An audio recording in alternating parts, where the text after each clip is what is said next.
Let's go ahead. Make sure I get this for the outtakes or something. Go ahead, Leah.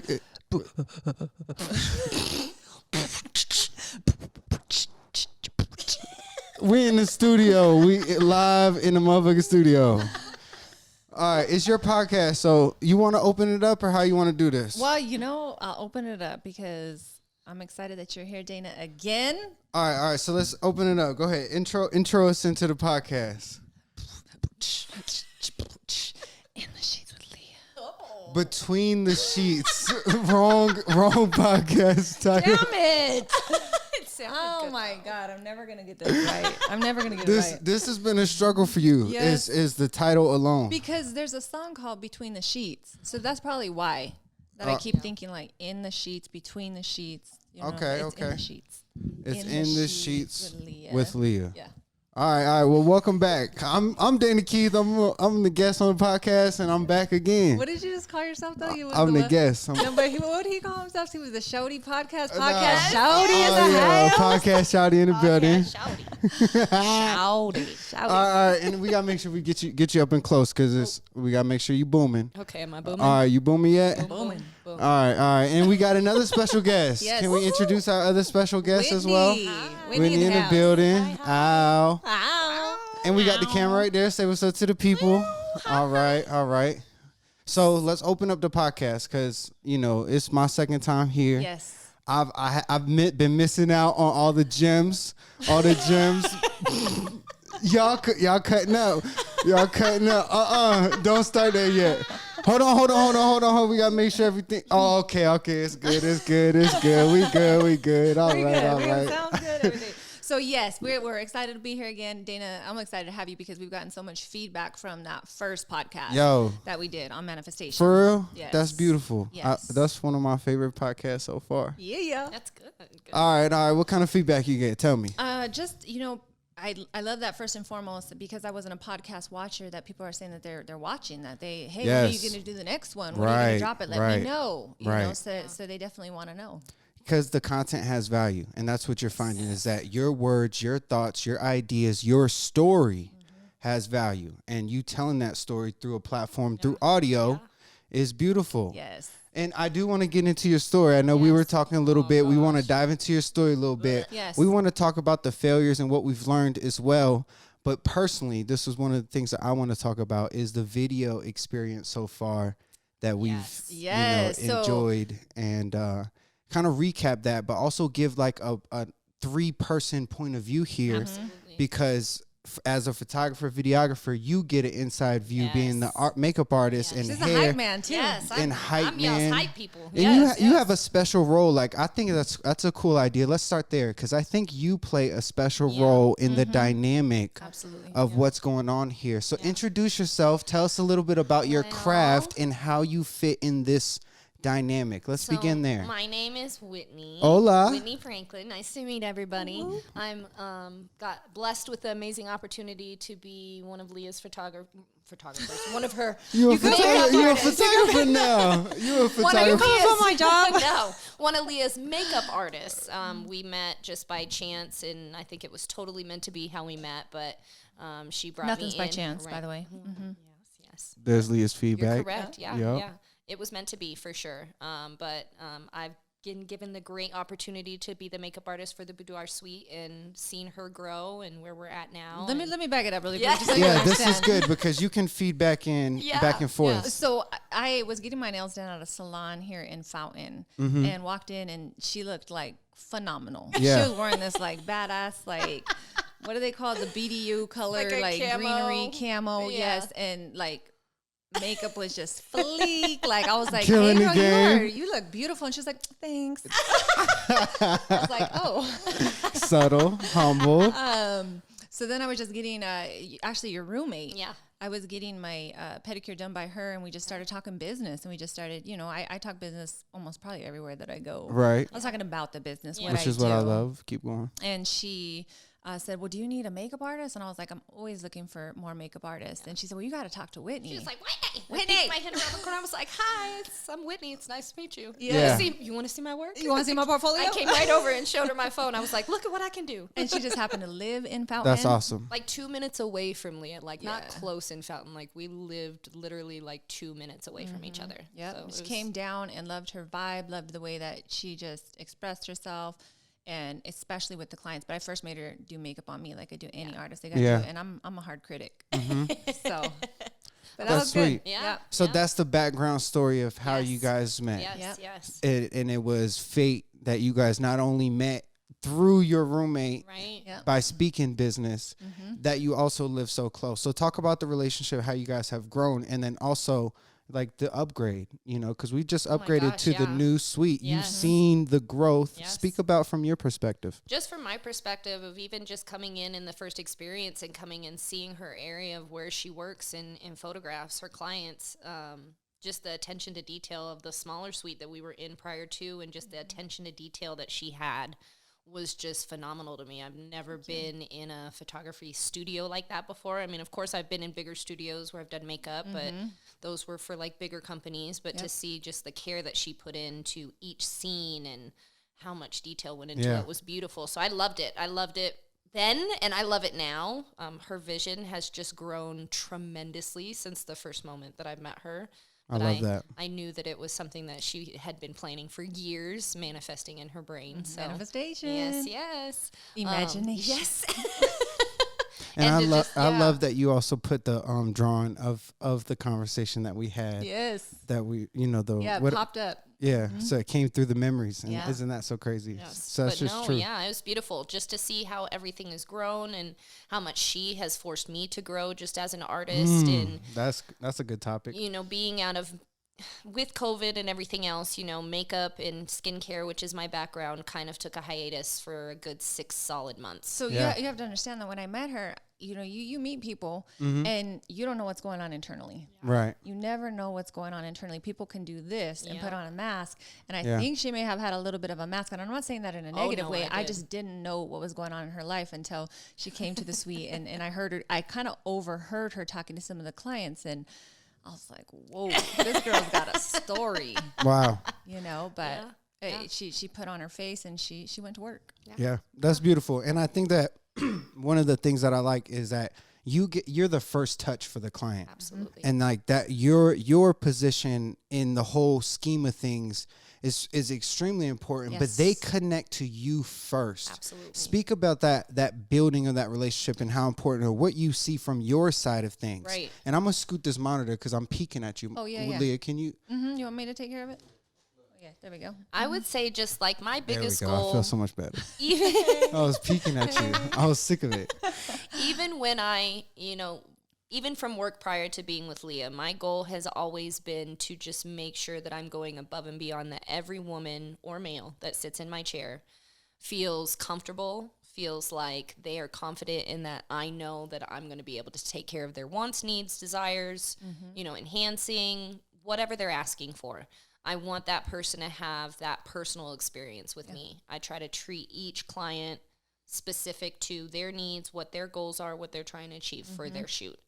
And that's always been instilled in me. Customer service is huge. Yeah. Just the way you communicate with people. I'm very big on, you know, within the first 2 to 3 minutes of a guest coming into the boudoir suite, or even prior to, I can get a vibe on how that person is feeling. If they're nervous, if they're feeling a certain type of way. And a lot of my work is very much hands-on. So usually within the first 3 to 4 minutes, I try to at least, you know, hi, I'm Whitney, just to break that barrier, because some people can shell up, tight or, you know, and they're coming in already a little bit nervous. So I want them to feel relaxed when they're in my chair. And that piece is so important. Like you were saying, Dina, it's just that, that gives them a good hour to an hour and a half to just relax, you know, and that is so important. So it is a truly vital part, that first portion. Absolutely. And then I try to get their background of why they're coming in.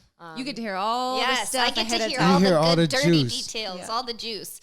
But it feeds into their energy and why they're here. And I like staying in that level of communication with them, because there's a purpose. And I don't want to, you know, derail off that purpose of why they're there. So it just came to my mind as we're sitting here talking about these dynamics. What comes to my mind is, since you have such an insight, right, I would almost say like you could jot down some things to ask them. Absolutely. Like that would be very insightful, because you have a seed already before we get there. Of course. And I thought when I came into this whole equation, I thought it was super intriguing that Lea stays down here and works. He told me that too. He goes, wait, really? So you just work down here and let her? I'm like, yeah, no, like, right. Because as soon as I come in, the nerves come right back up. Yes. Yeah. Yes. Yeah. I can see that. And it's showtime. So it's so let me bring it back to the reason why, because you're the perfect hype man. You play a very good important position to be able to pick them up and be on their team. Absolutely. That's what the feedback that I get from them is that you are on their team first and foremost. Of course. All 100%. Speak about that, because I think it's important. So, I mean, women will come in and, just have that just level of just nervousness, of just being exposed and shoulders tight and just not relaxed. Clenching their hands. Right. And it's just all about just getting them out of that uncomfortable stage that they're in. Yeah. And again, just asking them why they're here. A lot of it can, be for significant others. Sometimes it's for themselves, and self-growth and celebration for weight loss or divorce or anything. These women are coming in with a story, so I try to get them to explain that to me. And once they start communicating that, I see their shoulders relax.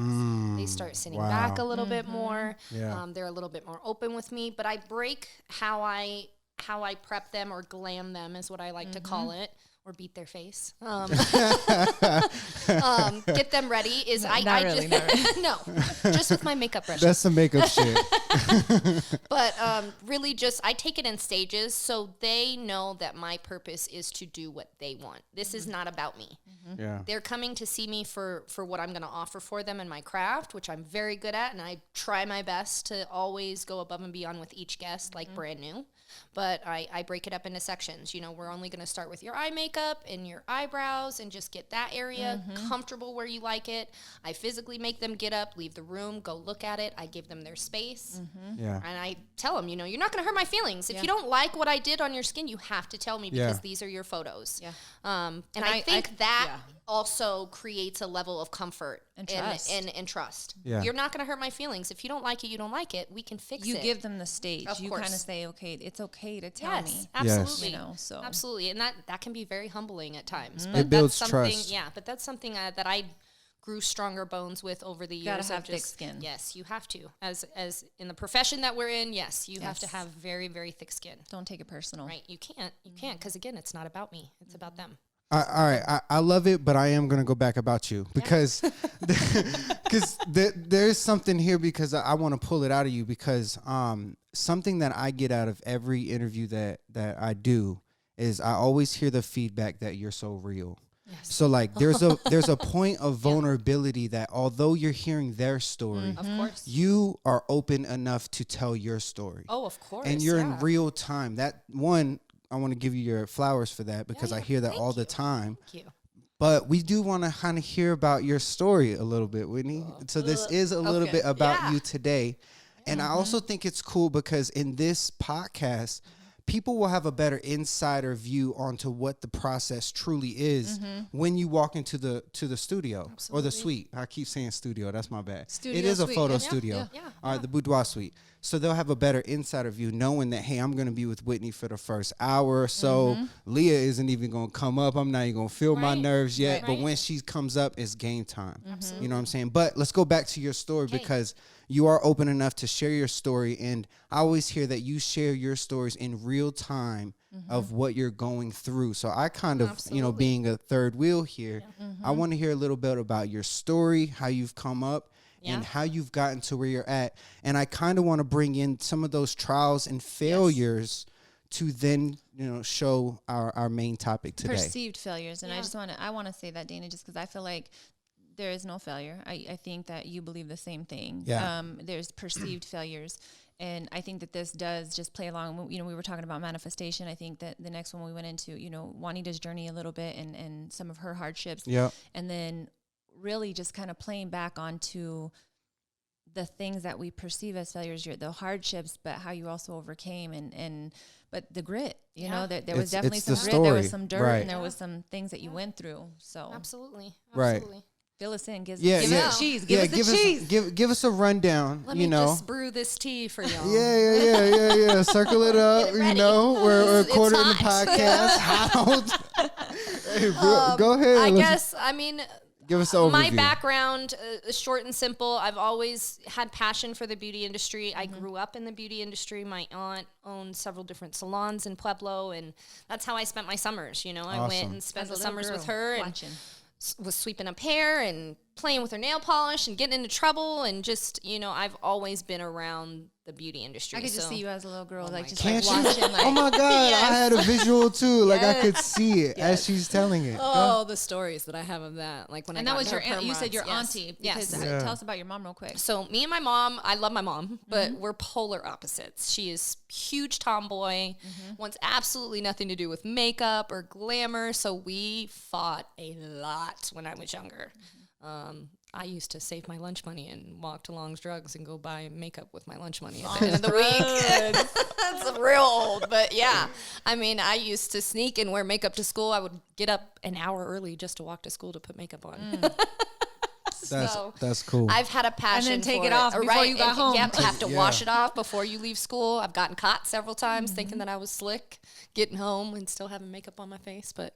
So you just had a passion. Of course. Always had a big passion just for the beauty industry. And I think what it boiled down to was just really just finding that inner love with myself and you know, accentuating certain parts of myself and, you know, learning myself just as a woman and wanting to look a certain type of way, which women deal with all the time, the pressures of social media and everything else. I mean, we're always trying to stay up on new trends and what's good and what's not good to put on our skin. So I think that is probably where the passion grew, you know, other side from being with family oriented with that background, but became a makeup artist right fresh out of high school. I got married super young. He was military and married right after high school, went to cosmetology school, quit halfway through because I realized I did not like feet and I did not want to touch those feet. So that was that. So the cosmetology is different, right? Oh my gosh, so different. Yeah, well, and with my background, want to give me a pedicure? No. Look, feet. She don't want to touch feet. Look, feet for me, that's not where it's at. Feet is not for me. So she dropped out of school with like, no. Well, and I was in a transition stage. So he was in boot camp. It's that traditional military, get married super young. I quit school halfway. I'll just pick it back up when we get to our first duty station. That never happened. But in that journey, my first makeup experience that I got, my first job, I worked for Lancome Cosmetics for 3 years and fell in love with it and just realized that makeup was really going to be my passion at that point. Super big on being a military wife. Unfortunate situations happened. Got a divorce. Had to come back to Colorado Springs, tucked my tail between my legs, came back home. And tried to hit the ground running with makeup. It was much harder in the Springs as opposed to being in Texas, which is where I was. You were in Texas where they love their makeup done every day. I had regular women that came and seen me every day before work to get their makeup done. Imagine that. You got to have some. Yes. They came to see me every morning and tipped me. Wow. So, you know, transitioning to makeup. What that shows me, I'm on the other side of the spectrum, is that there's such a value in that process. Yeah. That's what I get from it. Yeah. Is that people will pay every day. Of course. If you make it an experience and make it to where it's a leisure for them and just, you know, they loved the experience and how I made them feel. Yeah. So I love that word because the experience of the suite is such a unique topic. Yes, you know what I'm saying? The experience. That's how I name my sessions. It's not a session, it's an experience. Oh, wow. Yeah. Because and that's what we're doing as artists. We're creating an experience that women will crave and share with other people. So they will come back and we can give that experience to everybody. Yeah. Right. Yeah. Yes. So I love it. I just want to say, so catch us up to when I met you, where you were in your life, because I didn't realize it. Yeah, but tell me where you were at that particular moment. So when I met Leah, I was currently at a point where I was working 2 jobs, but because of COVID and shutdown, I was not capable of working my other job, which was at Massage Envy. So I ended up, after my first divorce, went back to aesthetic school. I got married in that period of time. I was in a relationship for 10 years. That person that I was married to has a bigger business here in the Springs as well. So my focus really started to drive on just being a supportive wife and just, doing what you're supposed to do. So putting your dream to the side for putting my dream to the side to make sure that my family was flourishing was how I made it make sense for me. So did put it to the side. I got the opportunity within that time frame to get on with Denver Fashion Week, which has been like a beautiful, loving, like pet project for me. I just want to say, Dana, do you remember the time that you went to Denver Fashion Week? Yeah. Yeah? Do you remember that whole experience? I do. Oh, what happened? Hold on. This is flipping on me. Stop. Stop. Y'all cutting up on me. Y'all cutting up. Stop. Stop. Why did you go there? Don't do this. Don't do this to me. Were you there at that time? I probably that's so crazy. You guys probably packed each other. I probably was. You were there? I worked. No, stop. That's what you get. God said something to you. We're not doing that today. God said something to you. I just want to know that is live. We have that live in action. God don't like ugly. I was purified. Yeah, Lord said you need to be purified. Here's some water for you. Oh my God. Some holy water right there. Yes. Bless you, child. Bless you. Lord have mercy. But no, I probably was there. Funny. So this is like a Denver Fashion Week. Yep. I've been with Denver Fashion Week. This year will probably be my 8th What is her year. name? Robin Photography, yes. No way. Yes. You were there that night. Backstage, yes. I'm going to show you a video after this. I want to see it. You got to This is see it. hilarious. Oh, God. So you didn't know that this was going to come up. But I got to hear the know. backstory. The universe working. I was there. I was there that day. I was wearing leather pants. Oh, my God. Do you have video of that? I swear to God. Do you have video of that? Was it at the old city hall? I don't know where it was. Was it in a basement? No, it was. I remember we walked in. It was a big ass venue. Super high ceilings. It was very high ceilings. Lifted runway. There was I have it all on video. Yeah, so I can show you. We need to look at it. I could pull it up, but I'm gonna wait on that. All right. But no, got into Denver Fashion Week. That became my kind of pet project in between of just kind of. I had to. It's funny. I want to hear the backstory. All right, keep going. Got to fashion. That was a big dream of yours, Leah.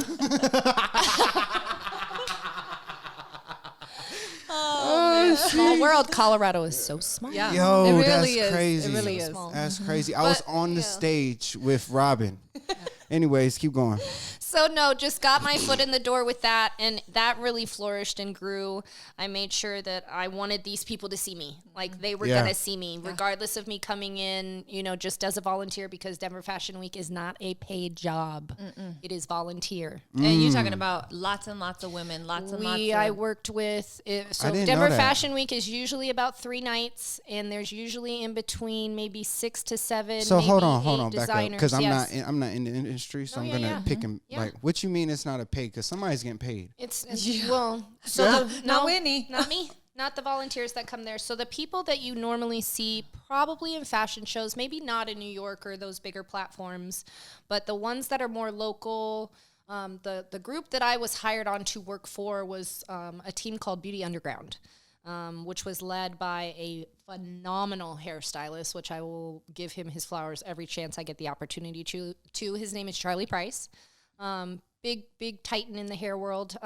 He's seen my work based off of me doing makeup for somebody that got nominated for Best Newcomer of Hairstyle in Colorado, in the state of Colorado, and our category won. Look at the power of network. Yes, power of network. And I was just going to say, because Dana and I had a conversation about this not too long ago about we understand the value of what we do, right? We understand the value. Whitney understands the value of what she does.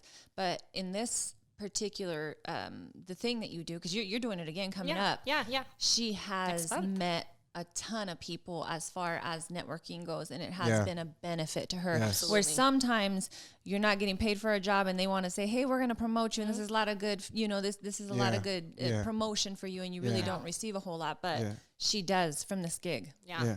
It I mean, don't get me wrong, I put in my hours and my time, and I had a good support system at the time, and I was able to, go all in with that opportunity. And, I went out on a stream of luck and just hoped that he remembered me from the season before me winning. I seen him put a post up on Facebook saying he needed makeup artists, and I private messaged him and said, hey, I don't know if you remember me. I'm Whitney. I was a part of the makeup from, the award that was won last year. I said, if you're willing to have me, I'll come. And he said, yeah, I want you all 3 nights. And from that moment on, I was consistent every single year. Long story short, people have kind of went their separate ways with Denver Fashion Week, but I was offered last year. But of course, COVID and the shutdown kind of put a damper on that. But now I am the lead executive producer of makeup for the entire show. For Denver Fashion Week. Yep. And that's dope. That gig, I know this because I've thrown myself into certain sessions where you have to shoot, where you just got to go fast. Yeah. That makes you so much better because you can perform under fire. Yes. Yeah. Well, and you have to, again, that's that thick skin. I mean, I think the second day I did makeup on one of the models, and of course we have to get it approved by Charlie, and he walked right up to that girl's face and wiped it all off and said, that's not what I asked for. Do it again. Oh, wow. I said, okay. Dang, that hurts because it's your art. Yeah. But it's not for you, it's for them. Exactly. But there is a moment where it's personal. I don't care what nobody says. Of course, you're the artist. Especially when I'm, coming as a newcomer, and there's these makeup artists and these hairstylists, and everybody's all over the place, and it's just craziness, and they're looking at me like, well, who the hell is this girl? Yeah. So you're from Colorado Springs? What are you doing in Denver? Why are you here? Who did you talk to get here?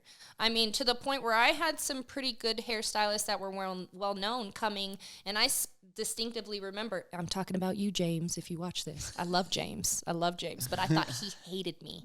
He came and stood behind me the entire time I worked on the models and was like, wow. Looking at my work, looking at me. I was like, oh my gosh. He doesn't like me.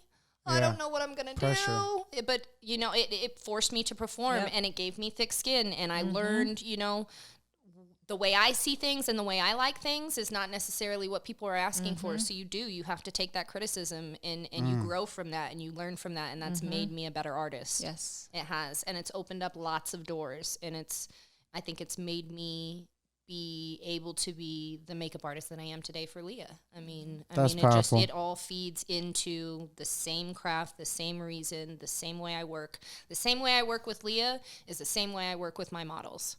Yeah. I made a name for myself when I was at that fashion show that if you're going to sit in my chair, your skin is going to be taken care of. You're going to be color matched properly and not look crazy. I'm going to make sure that you are happy once you get out of my chair. Because if you're not, it's going to read in photos.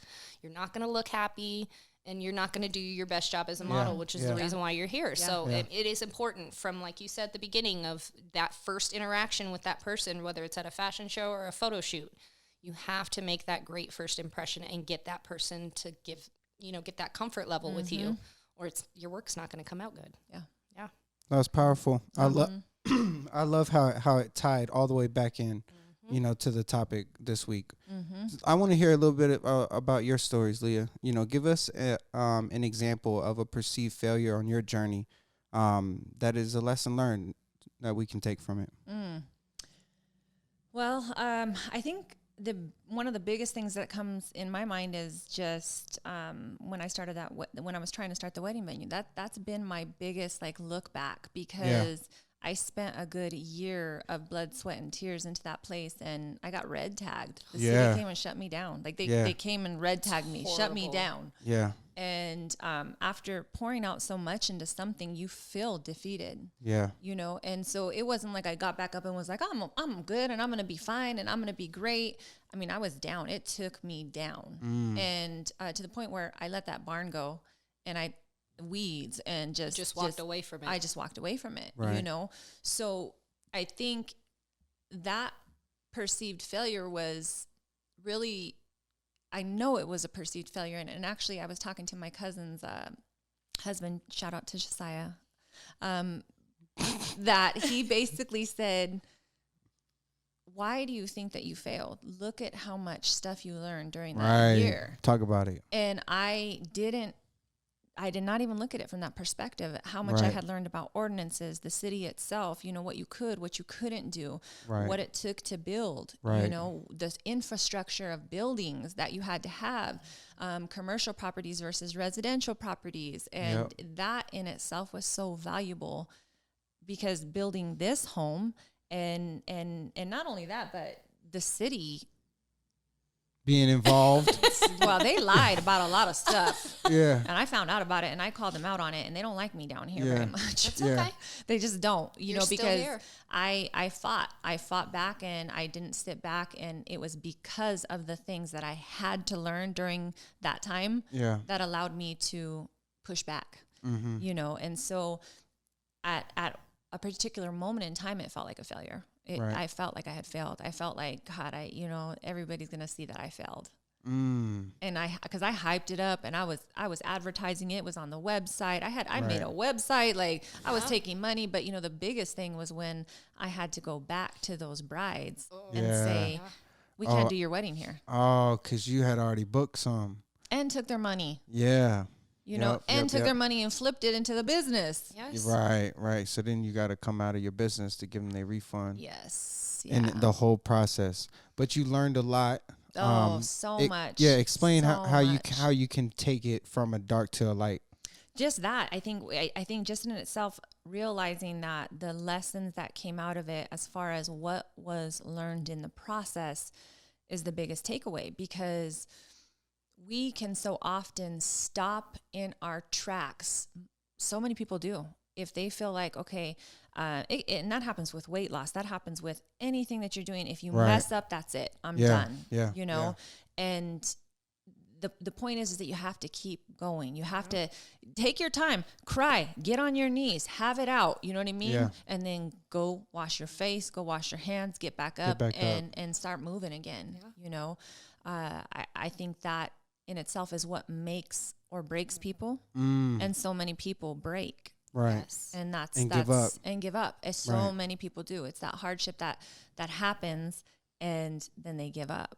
And your hardships are something else. Because, you know, this girl was Ubering back and forth to work. Yes, ma'am. Talk about, man, we didn't get that juice. Yeah, so that's the grit people don't see. So after my second divorce, my second failure, which I thought was a failure, but it was not. Perceived. Looking at it, yeah. Because she sees differently now. Yeah, I see totally different. But in the moment, hot dog. No, I thought I was being. World was ended. Yeah, pretty much. The last divorce was a big one. Left me almost borderline homeless. My car was taken from me. Everything was taken from me. Wow. Everything that I accrued over 10 years was ripped from me. Even my animals. Just like that. in a matter of 3 days. Damn. So, and I'm also in my 30s. You know, thought I had an established career, thought I knew where my life was heading, and it was just all completely snatched from me. So at that point, it was just, all right. So how do you rinse your face? How do you reset? I'm going to be honest with you. The first couple of months were horrible. Yeah. I didn't know what I was going to do. And by the blessing of God, I was surrounded by people at the time that were my lifesavers and did things for me that they did not have to. But it boiled down to, you know, I'm a excuse my language, I'm a grown ass adult, and I can't keep depending on other people to do stuff for me. So if I have to spend $40 to get to and from work to keep my job that I've had for the last 6 years, then that's what you have to do today, Whitney. And just and just want to stop you right there, because you see, that's the difference. That's the difference in so many people, is that you said, okay, no, I'm not going to stop. Yeah. Some people, oh my God, $80 there. My first 3 clients are only going to pay my way to work. That's it. I'm done. Right. I'm not this is not even worth it. And that's it. It's over. Right. You know, they give up. I just couldn't see myself working so hard for that long to finally get the job that I wanted and actually really start feeling like an adult and fending for myself and having my own household, to just throw my hands up and say, I give up. Like that's just, that can't happen. That I worked too hard to get to where I am. And if this is what I have to do, eat ramen noodles and Tostino's pizzas to make sure I'm fed, but I have money to get to and from work, then that's just what I have to do. It's just what I gotta do. That's my life now. Look, you gotta do what you gotta do. You be eating good, Dana. What are you talking about? Come on now. But it is. That's what you gotta do. You be eating good. Don't let him fool you. No, that's my life now. Like, that's what I eat at home. I mean, those are sacrifices. Those are sacrifices. God takes care of you in the interim. Right. Yeah, like my main diet is at the restaurant. That's for right. sure. I'm jealous. Like, he talks about these extra. Yeah. I'm like, man, like, can I just go be right. like wingman, like hold the camera? So I do can I get spoiled. a plate? I just want to taste. Yeah. I just want to bite. I need a plate for everyone for video and photos. He told me, he goes, he just really randomly too. He was like, he's been coming here on Tuesdays and Thursdays to come edit. I know it's coming. And he was like, I'm gonna set up my office here. Like on Tuesday, Thursday, I'll just be here. He says the only difference between here and like me over there is that I eat over there. And I was like, oh, like, okay, well, I guess I need to feed this man. Right. So randomly, like, I'll be here editing. She'll be like, hey, you want some? I'm cooking some grilled chicken. The lunch I'm like, hey, You hungry? I brought you some donuts or something. She said you can eat some cereal, make a sandwich, My house is your whatever house. you need. Yep. I love it. Yep. Yes. But I love the sacrifice. No, you do. You have to make sacrifices. It's funny. God. Oh, man. I can't mess with her. No, you do. You do. You have to make those sacrifices. Look, I lived in somebody's basement. I've had that ripped from me. By the time that I met Lea, I had just moved in with my roommate, the one that was doing your nails. And, she was going through a similar separation, being with somebody for 10 years, starting over. And we both looked at each other and was actually, to be honest with you, she was like, girl, I'm not letting you sleep in your car. You can come sleep on my couch. Yeah. We will take care of each other. Yeah. And it's just been a give and take. And since those sacrifices were made, the give back gifts from those sacrifices have surpassed anything that I thought I would ever receive. You got to pay attention to those things. Powerful. So many people don't pay attention to those little trinkets that are dropped along the way when you are down. I was at my lowest point one of my lowest points when I met Lea. Wow. And I was just powerful. like, God, where am I going to go? COVID. I've been out of work for 6 months. I haven't touched a face makeup wise in almost a year. Am I going to have to change my career field?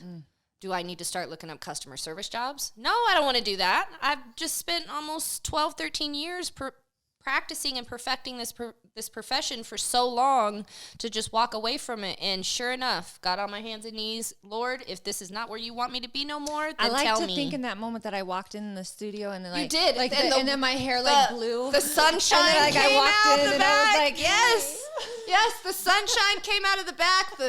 The pedicure bowl was bubbling, and Lea was just that angel sitting in that chair, and I had no idea. Sorry, that's my but ego. It's That's the my truth. ego. No, it's the truth. I'm about to say, remember what we said earlier?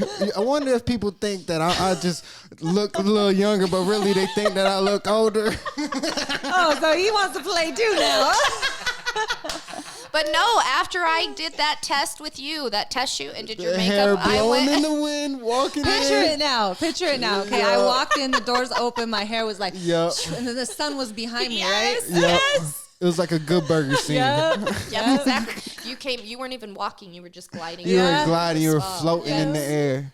No, but it's you know what, it's I mean, on the real, it's a joke, but it's funny how it's the truth. I mean, I went home God and drops told these trinkets like He does along the way, and I think so many people miss those things because I was talking to a girlfriend of mine the other day, and I said, look, you gotta pay attention because God is not a God of like, boom, here I am. Right. He's not. He's a God of subtlety and humbleness. And here, like, I'm just going to do this. Do you see it? Right. Are you going to pay attention? Do you see? Yeah. There's actually a scripture that says, see, I'm doing something new. Do you perceive it? Yeah. Yes. And the thing is do you perceive it? Because He is dropping gems, things, nuggets everywhere for you. Right. Always. Right. And some of us have that negative mindset. To look at that nugget. and just ignore it. And like, where are you at, God? And I believe at the end that he's going to say, look, I came here and I showed up here and I was in this person and I was in this conversation and I was at this shop. Wow. He had his hand in everything that was taken from me. He had his hand into where he was placing me. He was placing me and putting me where I should have been. Thank you, Lord. Yes. Thank you, Lord. Amen. Hallelujah. Yeah, too much.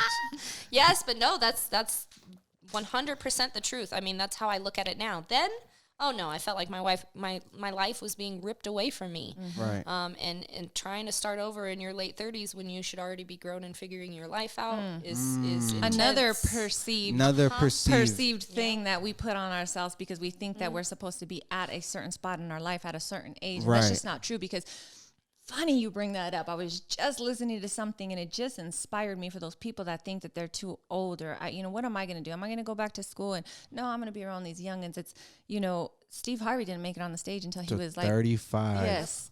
Colonel Sanders in his late 60s. 63, I think. Do you know what I mean? Like these people didn't start until late. Henry Ford, like 50 something. And how many times? Like, you know what I mean? Yeah. How many failures? How many failures? Yes. So I love that you're not, I don't love that you had that mindset, but I love that. Love that it's brought up. Yes, because there is not a point in your life that you can say I'm too old. There's just not. There's any time is good. Yeah. Right. Yep. That's funny because I was just talking to my cousin and we were talking about how the ages from 10 to 20 took so long. I know. It's so true. It seems like time but then 20, 30 just smacked like, whoo, right fast. And then 30, 40. And then 30, 40, well, you know what I'm saying? We'll figure that out. Everybody I'm turning 25 for the rest of my life. No, that's how you know when my grandma used to say I'm turning 21 every year. Yes. You know what I'm saying? I'm 25 for the rest of my life. 25. All right. All right. So let's bring it back because I think it's cool because, it all circles back to perceived failures. You know what I'm saying? And my whole motto is always fail to success. You know what I'm saying? So my perceived failures along my own journey, like I have a million of them, you know what I'm saying? And even like most recently, like when I wanted to give up, it was because it was that compound, idea in my mind of what other people thought of me. Well, wait a minute. You brought it back up. So what do you mean when you wanted to give up? No, so like, I mean, my own journey, like I've been doing this for 5 years. During the pandemic, I almost quit. Like just said, talk about that. Yeah. I almost said, we're not going to just put all our tea on the table. Stir it up. Right. Can I curse on your podcast? Do whatever you want. All right, because I be feeling bad. Like I don't even, like, you know what I'm saying? I say the SHIT word every once in a while. Well, I say a little bit of everything. Like, but I still love Jesus. You're right. Yeah. He knows my heart. But the thing is Jesus still loves you. Oh, yes. And I think that's love powerful. Because we talked about it, it's like, you feel like God was angry at you. Like I never really attached myself to that in specific, but just to go back to it, like during the pandemic, like I was just tight. Because you was out there. Like I was. So background of me and Dana, just really quick. Yeah. When I can't even tell you how I came across your videos. I don't know if it was Jackie. I don't know if it was Bree. I don't know what it was. Right. But I came across his videos and I was like, dang, this dude is doing something. and he inspired me. He inspired me. Thank you. I get chills. Because I saw that he was doing something and not just doing it on a regular. There was consistency. Right. And to me, consistency is everything. And so I think I might have hit you up and said, like, let's collab. I remember, like, the second or third week I started working with you, you pulled up one of his videos and showed it to me. Do you remember that? Did I? Yes. Did I? Yes. I've done that a lot. I've done that a lot. I'm like, what was the video? What was it? What's up, you? Yes, that's it. That's the one you showed me. I swear, man, I got to brand that. I got to brand that better, man. Anyways, I need some merch and stuff. No, she was just like, look at his branding. Look at how he carries himself. Like I remember that conversation. I specifically remember you. That's showing dope. Me that video. Because I think what you were seeing was I do a run every November. So it's called No Excuse November, where, I'm saying I'm a video creator and sometimes we just don't make videos enough. So I wanted to make one every day. And for 30 days, like I fail every time, which is a topic, you know what I'm saying, we could talk about, but fail your way to success. I get about 26 days in, somewhere around there. And you're right there. I know. And the crazy thing is like I always have the content. It's the process to get it out. You know what I'm saying? So like the reason why, you know, between my journey, it's always been building brand or building business. And like I'm pretty good at building brand, and I want to grow my brand. Like I have my own personal goals, but video in business, that's where it's at. It's either super beneficial or super stressful. You know what I'm saying? And as a one person, for me, it was super stressful because I couldn't do it. Yeah, it is, man. It's so then you get somebody like that and say, okay, I need some help. But anyways, so go ahead, keep going. So you were at COVID. Right. COVID, it was just like a financial press. Like I had a couple jobs that I was really banking on to kind of pull out, you know, last minute. You had quit your job. Oh, I was already quit. You know what I'm saying? I quit in 2019. I just quit on a limb. You were all in. I was all in. But to be honest, like I knew I was going to fail, but I was willing to learn the things like that you described, that going through it, you can only learn. So I knew it. Like I knew I was going to fail because, you know what I'm saying, I'm a video creator. I'm passionate about the creative side. And I'm actually a really good salesman, but I'm terrible at admin. Like, you know what I'm saying? Gift like, of gab, but no. But I know I'm aware of my strengths and whatever. So going back to like the COVID, I was in a time period where like I was so dedicated to learn that I was willing to take the time to learn more because I saw more value in that than per se the price tag of helping someone else at that moment. So that's kind of where I was wanting to be a student, but also needing to be a business owner. So I almost like I was pressed between like, you know, financial stuff, all that stuff pulling out on me.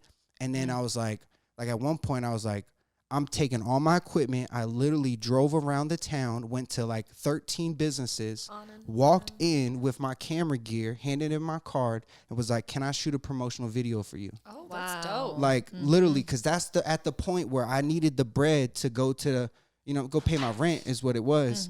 And I was willing to sell my lens. Like my equipment is what I was getting to. Like I started to sell my equipment. But even more so, Dana, in that time frame, you were experiencing also personal. Yeah, I think that's like that's been my last 2 years. You used the word compound, and when you use that, I was thinking of it in a different sense because when you spoke about it, I was seeing this compound upon one thing upon another, one thing upon another. Yes. And you know, because you can have one thing here and that's okay, but then when you start to like layer it, right, it gets heavy. So like, okay, you gonna pull it out of me. I'm good at that. So here's the juice, okay? You know what I'm saying? I'm a new father, you know what I'm saying? My son's about to be 3 years old in like 2 weeks. Thank you. And you know what I'm saying? Like, when I quit my job, this is the story. Like when I quit my job, April 1st, like me and my son's mother were separating the week before. So when I quit my job, I had planned to have a partner to work through this. And then I was going through that separation right when I quit. So when I went to your house, it was like literally I went to your house on April 1st and I did that photo shoot with you the first day of my little entrepreneur journey. I was so overwhelmed with emotion. And like, I'm an emotional motherfucker, like super emotional. And like through those last 2 years, I was learning me. And I was learning like, what are my values as a man? I like, to be honest, like I know how I grew up and I didn't want my son to go through that. You know what I'm saying? Yep. And I don't want to get too emotional because I'll fucking cry on your podcast. Yes. We got a bunch of women, so it's all right. But like that was like a big dynamic for me is because like I grew up, my mother wasn't a part of my life when I was young. Like they had a divorce when I was like 8 and I always wanted my mother in my life, like always. And then I had my father, but we didn't have a close relationship. He was military. He was always working. And then I had my stepmom who came into my life who I pressed against. Like I didn't want her in my life. Like for a lot of reasons, you know what I'm saying? And then like that whole dynamic of like not having a teammate. My sister was my best friend, like growing up. So like, that's how I grew up without like a true, like, don't get me wrong, like everybody in my neighborhood where I grew up from, they make fun of me because I had to be at home to set the table at 5:30, 6 o'clock every day. So like we had a family event, but it wasn't anything that a dynamic. You guys were going through the motions, but there was no compassion. Like I went to my homie's house, like it's like they don't have much, but they have family. You don't understand that. Like as a kid wanting that, I remember going to my best friend's house for the first time, seeing that dynamic, and I cried because I didn't want to go home. Yes, I was just about to say you didn't want to leave. I cried relentlessly, not wanting to leave because they had something that I could never get in my home. You know what I'm saying? This is crazy. I've never talked about this. Wow. Good. Good thing. Never in my life. You know what I'm saying? But I'm dealing with all these things at the same time. Like this 2-year period. So this 2-year period. Can you recognize what brought it out at that time, or it was just everything? Was what? It just like like quitting the job? Was it like when you say that you started to learn because there is always a come to moment. There's and it doesn't when you're in the midst of it, you don't realize a whole lot of what's going on. And yet you're being built and you're being prepped and you're being prepared. To answer that, it's going through those other side of the things. Like for example, like during the pandemic when I was like going through it, I had to do my taxes because he went MIA, mind you too. So like I saw video, and then he came to work with me a few times, and I even tried to get him like hooked up with some other people, and he was gone. And I was like, where the hell did Dana go? It was so hard for me because I couldn't. I walked in today. Juanita was talking about balance. Like my whole goal was to work for something of value, and my value was a family. You know what I'm saying? So then I'm sacrificing all the things that I value, and then it all got taken away. You know what I'm saying? Yeah, that's so hard. What are you working for? Right. Is it just ego? Is it just you? Like is it these accomplishments that you're chasing? I can relate what to that. What is it? Yeah, and so that's actually those are all the questions I had to like really face. You the ego is tough. Ego is tough. Like that in itself. So identifying ego, number one. Yeah. Because I have to check myself consistently. Why do I do the things that I do? You know, is it because I want to have this is what I do, this is who I am? Because who I am is truly not who I am. It's who I've made myself to be. My name, Lea. Yes. This is what I do, photographer, But spiritually speaking, there's so much more. That has nothing to do with who I am. It doesn't. And when those things are ripped away, who are you after that? Who are you? But it goes back to your identity. Yeah. You know what I'm saying? It comes back to create our identity. Yeah. We create our identity. Right. And I had to like, what is my identity? You know what I'm saying? So I started to run. Like that's why I ran. Forrest Gump. I swear to God, because something in running, it takes only me. I'm gonna start running now. It like nobody else can do it for you. That shit, you never want to do it. You never want to run. Halfway through it, you feel like shit, and then on the other end, you feel great. So that's like I just started to run every damn day. You know what I'm saying? I ran. You know what I'm saying? I ran crazy. I ran 100 miles one month, 200 another month. I ran a marathon. I am gonna call you Forrest Gump. Right? Look, like. I'm trying to tell you, like the first 2 runs, I cried the whole way. You know what I'm saying? Just running in tears. And this is during that 2-year process. This is your MIA. You're learning. So without your partner, no job. Nope. COVID's happening. Can't really work. Nope. Brand new baby. Brand new baby. I mean, like, that's another thing. Like that was the most. And not to mention a son. I have a son, and I'm a single father every weekend. I haven't missed a weekend since we've split. So I have him every weekend, and he's a cute little baby. If you haven't seen him, he's got lots of pictures and everything. I have to give a shout out to like my babysitter, my best friend. Like they hold me down because it's the wife and the husband. He's my best friend, but like I don't have really family here. You know what I'm saying? So like for me, every weekend I had to shut down my business to be a father. Friday, Saturday, Sunday. Sacrifices. So then I only could work Monday, Tuesday, Wednesday, Thursday. And at that time, I was getting Friday mornings, not Friday nights. So like that, like what you just described, that's the compound. Was me trying to figure out, how do I be a father on the weekend? How do I build my business? How do I even pay my rent? Balance. I'm living out all my friends' cribs. I don't even have a crib. I'm 30 years old now. Like, what the hell am I doing? You know what I'm saying? So that's the compound. And I'm like, yo, I'm about to quit. And like, honestly, like the thing that pulled me back into it was just going through the motions. You know what I'm saying? Yep. There's something about being forced to go through the motions. And I started applying, instead of doing it for me, I started doing it for brother. You know what I'm saying? Because I felt like I let him down through that time period. Because I went ghost. Like, I wasn't answering phone calls. Like, you couldn't text me. Nothing. And he was your saving grace in he's there. He was always there, right? Always there. Always there. Right. Always creating opportunity, you know what I'm saying? And to be able to see that nugget and turn your back. You know what I'm saying? That's when I was like, what am I doing this for? You know what I'm saying? I love that. Yeah. Wow. So we got a lot of like stuff right here. Like, yes. I love it. Yes. No, it's because it's real. It is real. Yeah.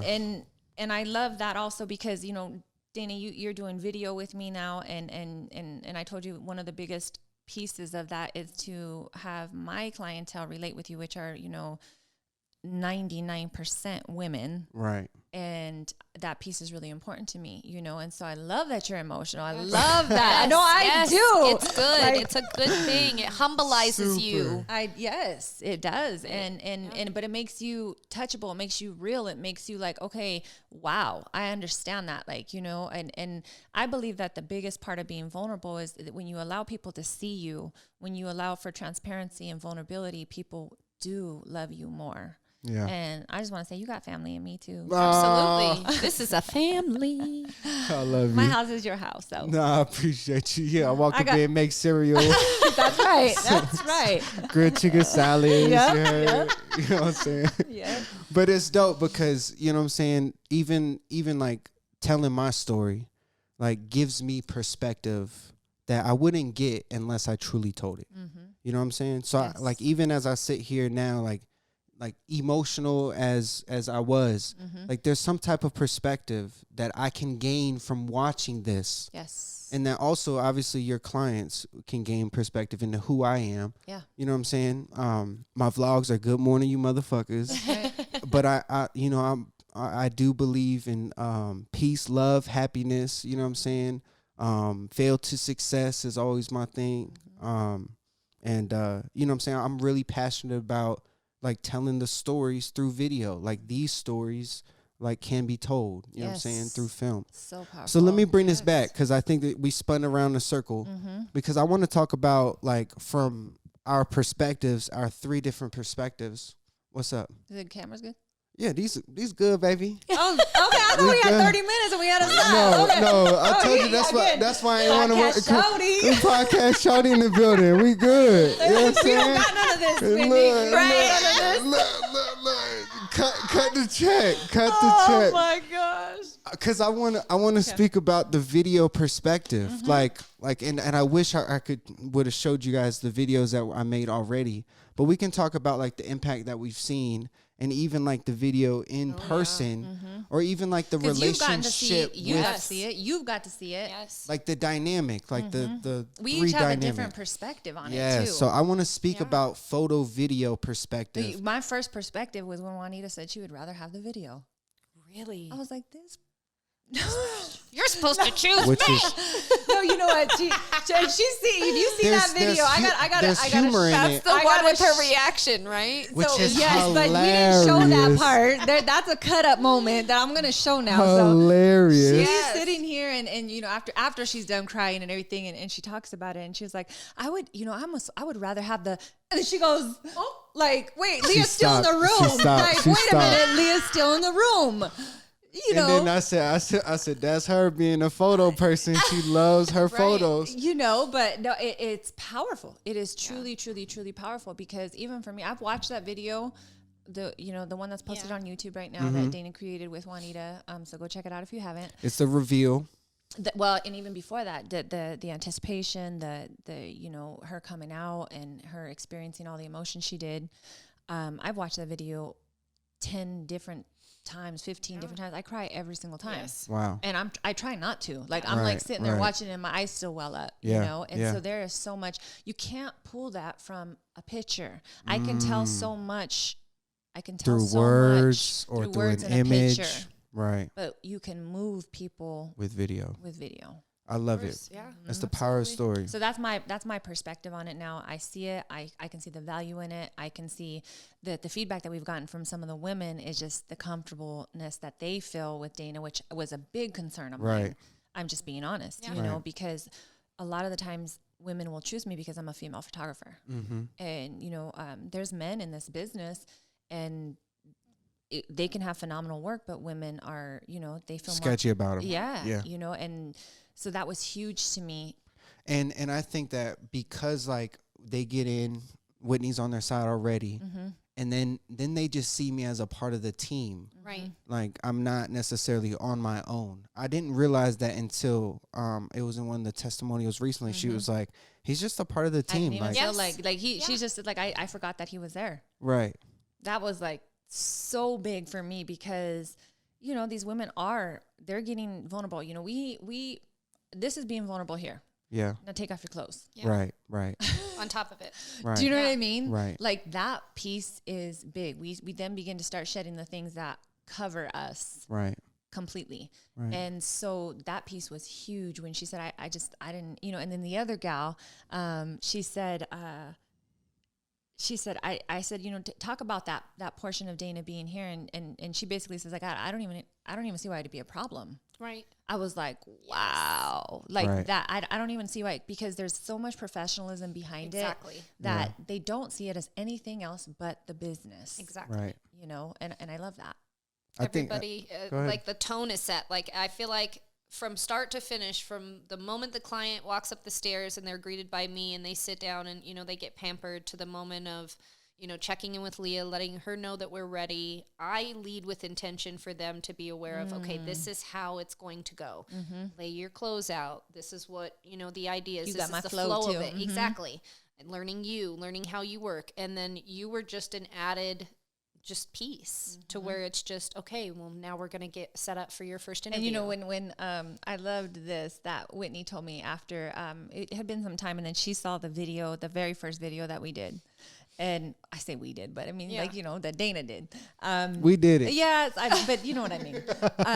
And she said that she was watching it, she says, in her apartment, that she was talking to her, I think it was your roommate, and that she was like, oh, hell, Leah's coming with it. Like, she's about to, like, change the game. Like, what she's added into that with Dana is, like, changing We were literally sitting in our kitchen drinking, and we had a couple of friends over, and I was like, y'all, look at what I do for a living. Yeah. This, like, my boss is amazing. Yeah. And, like, the fire that you guys brought just with that little clip video of the kitchen scene and the food and, like, all of the, and the music and just, it was so tastefully done. Like, it wasn't raunchy. It was perfect. I cannot, the feedback just from people that knew nothing about boudoir was like, okay. So I'm gonna let me tell you about my perspective. You ready? Yes. Okay.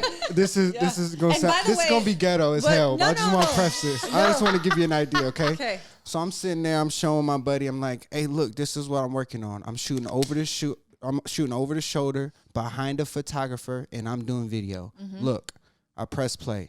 He said, motherfucker, you shooting OnlyFans? Oh my God. You know what? I had a couple hit me up though and said, hey, like, really? I got an OnlyFans page. Can you will you record me? And you know what he said? Yeah, bro, they got budgets. They getting paid. Yeah, they are. I'm like, no, bro, this is professional. Yes. This is professional. So that's what I'm creating an OnlyFans page. That's what my friends think of it. You know what? It's sexy. It's sexy, and you know, I think the importance of showing both sides of the video, which we try to display on, you know, the introduction to Dana. Go check that out if you haven't as well. It's on the website and Leah on be YouTube. Plugging on. Yes. Go ahead, girl. I think the importance of that was that we were really trying to showcase that there are always different stories. Right. The one gal that came in here and that was the sexy shoot. And the one thing she said, she goes, well, she had already watched Juanita's video. And she said, well, I don't have a story. I don't have a neat story. Right. And I was like, this what? Is powerful. Like, what do you mean you don't have a story? You have a story. Your story is that you have a husband that called me up that said, I want my wife to do this. I love her so much that I want you to give her everything. Right. And I was like, That's amazing. amazing. You know what I mean? Yeah. And so, where can I find one of them? Yeah, you know what I mean? There's different reasons why women come in, and I think that is interesting. You know, they wanted to celebrate. Yeah, so there's the celebration aspect. You know, I heard somebody say at one point, well, you know, women do boudoir because they typically are insecure with themselves. While that may be true, it may be a variable in it, right? There are so many other reasons. There are people that are actually celebrating their body and how good they look and want to see it, like, and you know what I mean, and want to show it off, because they're so secure in themselves. And so that piece, and talking to Dana, how do we capture both pieces? How do we capture the Juanitas that have this, you know, sentimental story of they are coming to the anticipation, the fear, the things that she's been through, learning how to love yourself, and then how do we show the confidence piece? Yes, I want to celebrate me. I look good as hell, and I'm about to like kill this, you know. And I think together, like, we got it. Like, I really do. Yeah.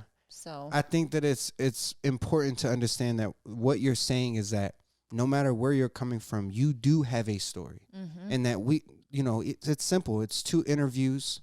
And then you have a experience here in the suite. And I think from that, we're going to pull something. Yeah. You know it's been magic. Something. Just the 2 that I've seen that I've been a part of has been nothing but magic. I can't wait till you see these. Then. The first ones that are about to roll out. Yeah. I'm excited. The first lady, I mean, her journey of just, you know, coming in and going through her medical stuff and just wanting to be a beautiful woman for her significant other. I mean, that story was just incredible. To the next lady that we did it with, and I related to her so much. I mean, and wasn't that so crazy that in the room we had 2 clients, 2 separate spectrums, completely, where the one was telling a story of the hardship that she's went through with endometriosis. Yes. And I can say that free and clear because she's allowing us to, number Absolutely. one. And she wanted to tell a story through pictures. She wanted to inspire somebody. I loved that about her. She had an intention that coming into it, like, this is what I want to do. Yes. And then in that as well, when powerful. She cried and said, I don't get to get pretty. I don't get to get pampered. God. I don't get to put on makeup. I don't get to do these things. I'm looking at her like, what? You getting it today, girl? She felt like her body was an enemy to her. Right. And hearing that was like, wow, like the simple things that we can sometimes take for granted are so huge to somebody else, you know?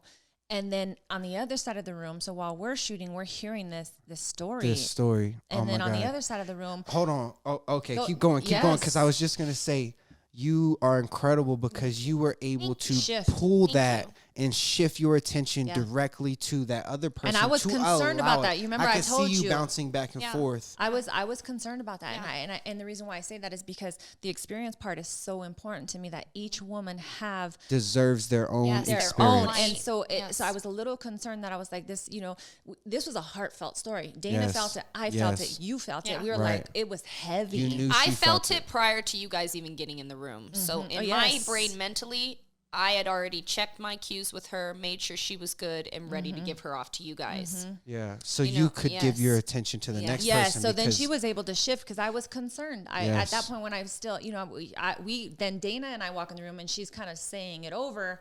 I'm thinking also about the other girl who is now excited. Right. And actually she's celebrating a divorce. And there's nothing wrong with that. She was celebrating her divorce, where she's at in her life. Right. And I was like, I don't want this to, you know, I don't want this to affect her either. Right. But you were so good in what you did that you were able to shift and just change that around. So while Dana and I were focusing on such a powerful player in the triangle. Oh, well, and that other woman, you know, even with us having our side communication and figuring out her story and understanding why she was at the suite with us that day, you know, she took something from what she heard from that woman. Yeah. You know, and she was just like, man, anytime you think you got it bad, you know, it humbles yourself and just brings you back. Because, I mean, both of their stories deserve their space time to be heard to be exposed and to feel raw and be the women that they were there to be, you know. But, that's, I mean, she learned something from just hearing that other woman's story, and that, you know, we were able to feed off that, and it trickled into the other conversation of why she was there. So, I mean, it just, the nature and what you've set up, Lea, and how you're creating rolling this it out. space for women to not just come in and feel beautiful, but to tell their story, whatever platform it is. I mean, I feel like it's just going to happen naturally like that every single time. Yeah, you said it in a recent post. I don't know if it was today, yesterday when I saw it, but I did see it, and it said something in the line of, people think my gift is taking photos. But no, my gift is empowering women, like giving them a great experience. I just got chills when I said that, but that's what you do. And I do have to give you your flowers as well, because you have created an environment to allow a team to work together, to be able to flourish, to then reciprocate that energy back to each client and give them something, you know, through the experience as well. Because I do believe that not only is it the makeup, the hair, the photos, the video, but it's the whole unit combined to create that experience that, you know, they leave here driving down this road feeling super different than when they drove in. Yeah. Yes. You know what I mean? Anticipation, excitedness. That lady that left on that bike was so happy when she left. She was just hands up in the air. Have a good day. Yes. They leave different women. Yeah. Yes. They leave different. I love that. I love hearing that, you know, and one compliment that I had received, heard, whatever you want to say, it was that she came and she picked up her album, and she said, I love how, because I wondered about this. She said, you know, because there's highs, right? In anything that you do, there's highs. And so this could be a high. You know, it could be like, oh, man, I felt good, Then you go back to real life, and you're like, oh, hell. Yeah. You know? But she told me, she says, I love how that feeling didn't escape me, and it kept with me, and I found a new sort of confidence. And I was like, oh, yes, that's what I want. Right there. You know, that's what I want. That's what you give women is that confidence that doesn't go away. I love it. Wow, what a motherfucking podcast. Yes. That's dope. Yes. What you guys got? Any final thoughts? Because, you know, on the experience, I think that they get a good insight from this podcast. Yes. Like what and that's we're doing. important to me. So, I mean, I don't think anybody's going to be confused about this. We talk about so many different things, but the realness of everything, whether it's in business, whether it's in personal, whether it's in whatever it is, I want to talk about that. We want to continue to talk about that, but it also gives you insight into our own personal perceived failures as well, because people can look at you, they can look at what you have going on and be like, damn, that's like, what's up? You know what I mean? And at the end of the day, they have no idea. It's that thing that we put on, right? Yep. And so they don't know the hardships. They don't know the failures. They don't know the on your knees crying that you had to do behind the scenes to get to where you're at. Right. But I think that they should. Right. Wow. Absolutely. You know, I really do think that they should, because whatever you choose when you make a decision, when you choose to be successful, there's going to be things that are going to take you to your knees, and that's real. Right. That's real. You don't grow unless you don't go through that. You know, now I will say that one thing that I pride myself on is watching the mistakes of other people. Yes. Brother talks about that. I really do. And there's another scripture for that as well, but it basically states that if you can learn by watching and saying, okay, I don't want to do that. And not because you don't learn, but you can see the hardship. You can see those things. And I pride myself on really watching other people's walks and realizing what they went through, and not wanting to allow myself to go down that same path. Yeah. Do I need these things? Did I have these things that in my own sense that I had as a failure or whatnot? Oh God. I mean, there's my marriage, first 3 years was a joke, being real. You know what I mean? Hard times. You know, kids now, I have a 20-year-old, I have a 16-year-old, I have a 12-year-old, all boys, feeling guilty about the time that I spend in here. And you know, do they know that I love them? Do they know that? Which I felt like I was able to give you some insight from the other side of being married to somebody who has a big business, you know, and the sacrifices that other person makes for you to see your dreams excel. No, you did. Yeah. I remember the conversation that we had. Yes. And so, I mean, there's many things that I struggle with. But I get up, I wash my hands, I wash my face, and I keep going, you know? And in between, I work around a lot of amazing individuals who are going through their own stuff, you know? And if I see something that they've done or went through, I'm like, ooh, don't want to do that. You know what I mean? Like that. So you don't always have to walk through everything. You don't have to walk through every fire. You do not have to walk through every fire. But understand and know that life is going to throw you some curveballs for sure. Right. You either walking, what they say, you either walking through one or towards one. Yep. You know what I'm saying? That's what life is. Brother says something real good that I always enjoy in terms of like learning through money. He always says he can learn once, but if he makes that mistake twice, it costs him money and it's messing up his business. Hello. You know what I'm saying? So like he really stamps on that all the time. Yeah. So I think I need to like take that one in a little bit more. Yeah, you can make the mistake once, but do it twice to cost you money. Like that's all. You know, I took from that podcast just in speaking about Brother Luck, and I've never met the man. Shout out Brother Luck. Yeah, but gosh, you know, he runs a business, but he also knows how to separate the relational part about it, which I have difficulties with. You know, so that's another thing of mine. It's just another thing of mine. I have trouble separating the relational part of it and not sometimes just saying, okay, nope, that's it. Like I got to move on. And I loved that podcast that you guys did where he said like empathy and sympathy are two different things. Yeah. And that there's a process for that whole, you know, situation. Man, this was good. This was really, really good. You bring a different vibe, Dana. Podcast shouty. Podcast shouty in the house. I just made that up today.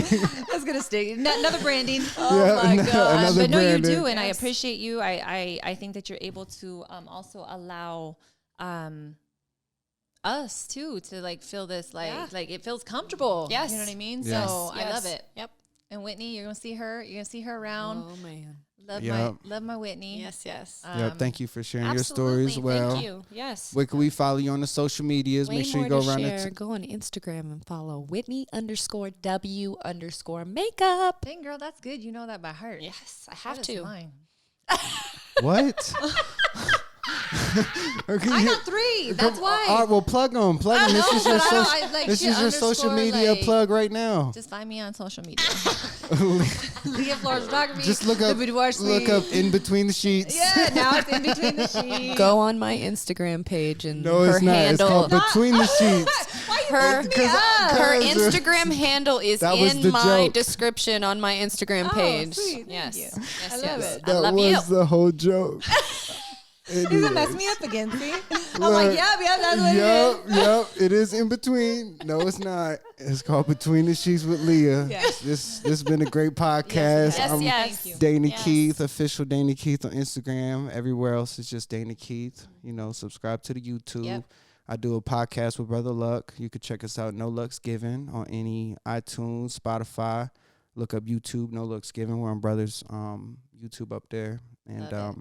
And I can't wait to see some more videos loaded up to your YouTube because these couple ladies are allowing us to use that as promotion. So that is so exciting. Thank you, ladies, for sharing. Excited, to share those stories because those are the ones we talked about today. Yeah. So they're going to be rolling out. I'm excited. I can't wait to see them. So those are rolling out.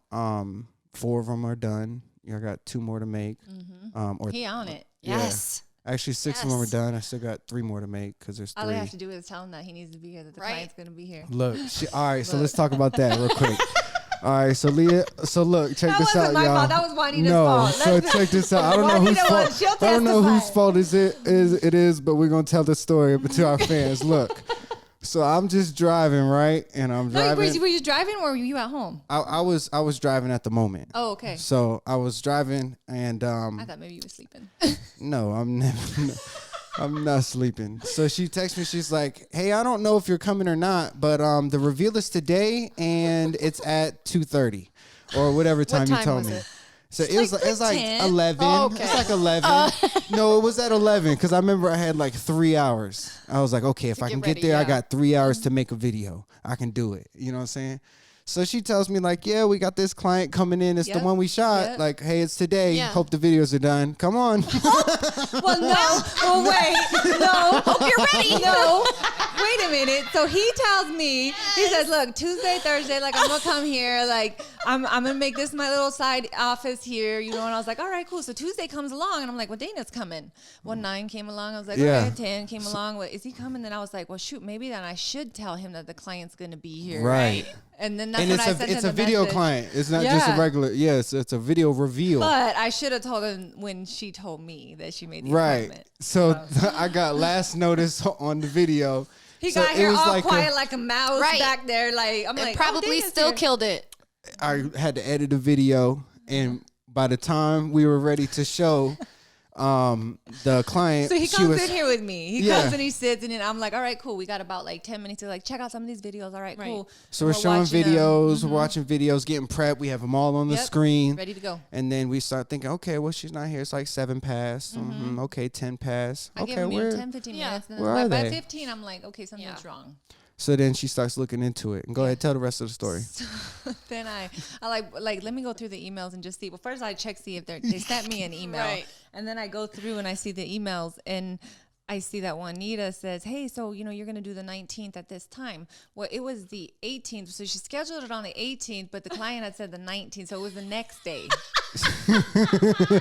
And then I felt really bad because he was like, what was her face? Because I know it was priceless. I was like looking at the screen like, oh, shoot. Oops. Yeah. I love it. You were ready.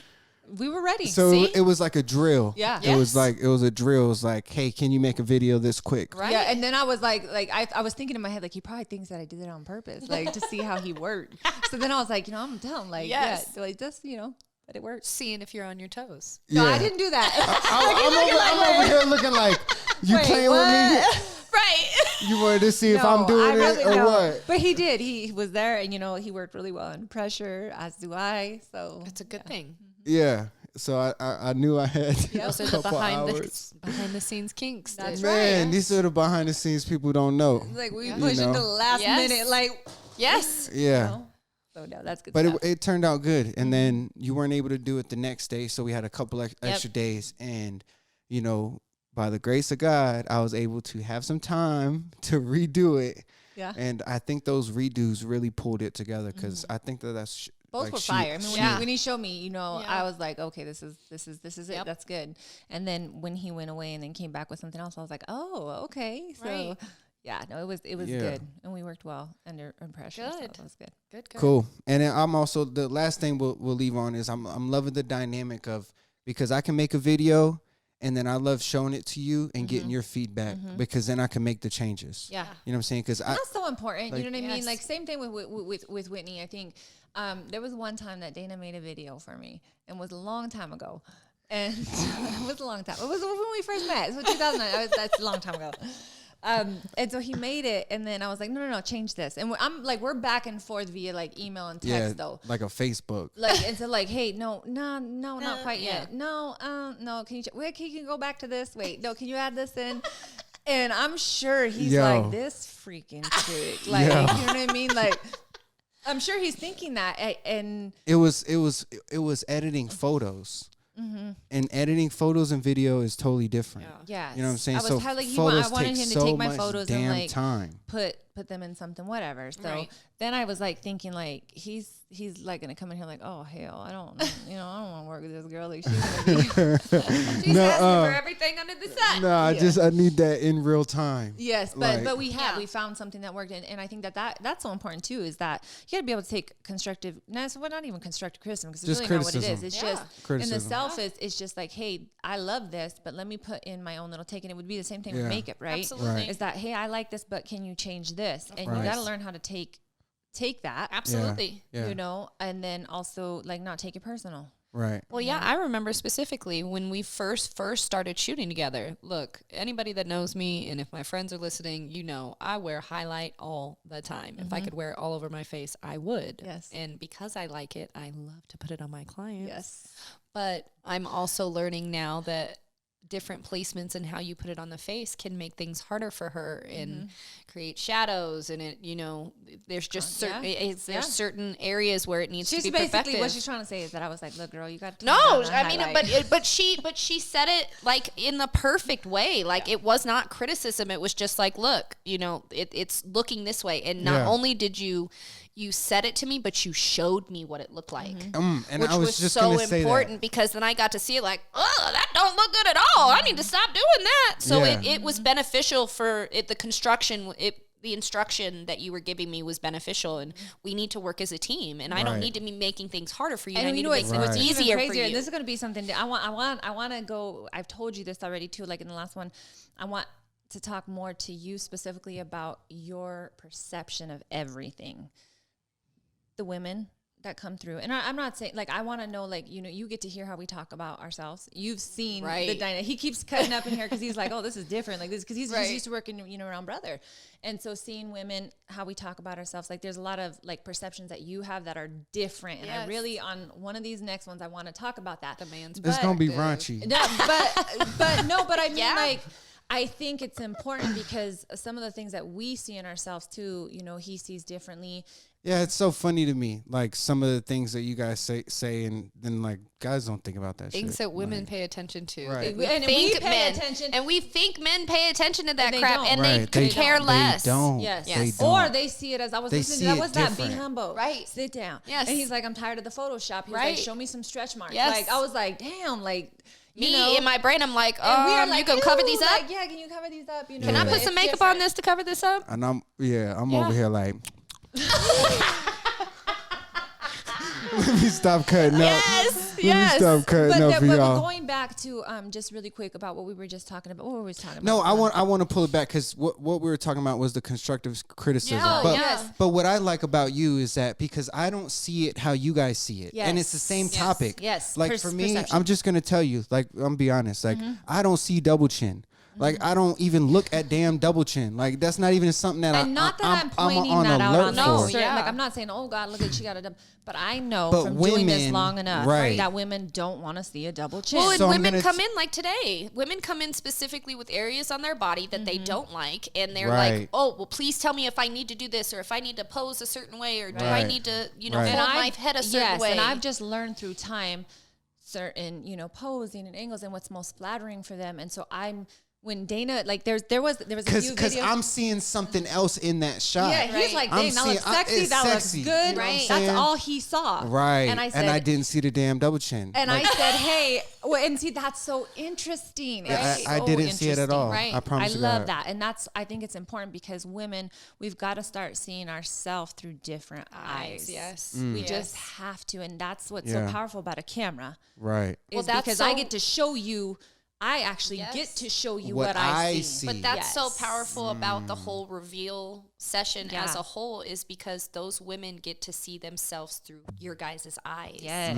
They get to see themselves through somebody else's vision Wow. or idea. But That's like powerful. in talking to Dana, Super like when I powerful. was showing him and he showed me some things back, some video playback, and I said, you got to take that out. And he was like, why?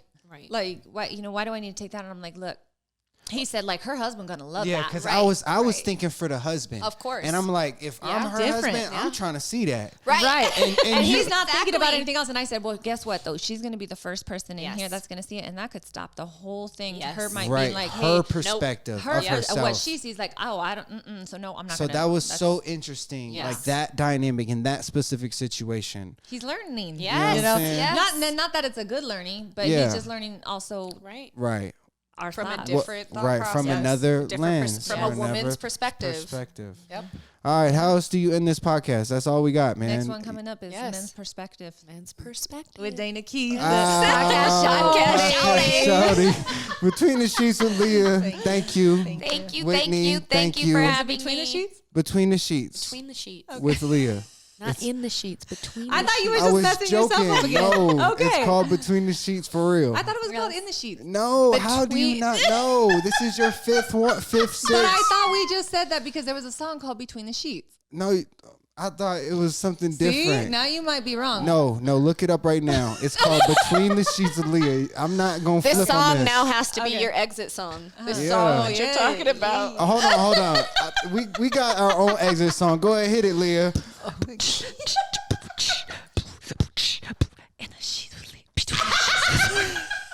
Podcast Shouty, we out. Out.